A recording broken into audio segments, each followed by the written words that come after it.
अनि बीचबाट घर फर्किँदै गर्दाखेरि चाहिँ we all four felt so hungry, so we decided to have some food.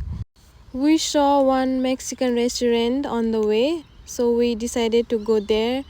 अनि हामी चाहिँ त्यहाँ गइसकेपछि चाहिँ at first we ordered our drink margarita, and I tried this drink for the very first time, and I felt like not so good and not so bad for me. We got our all the orders. एउटा चाहिँ tacos थियो, त्यसपछि nachos, अनि यो चाहिँ एउटा I don't know pailo something like that. And I tried tacos first, and it was so yum. Secondly, I tried these nachos, अनि यो पनि एकदम मिठो थियो. अनि मैले त्यो पाइलो समथिङ त्यो पनि ट्राई गरेँ, त्यो पनि एकदम मिठो थियो. अनि हामीले सबै खाएर सक्यौं.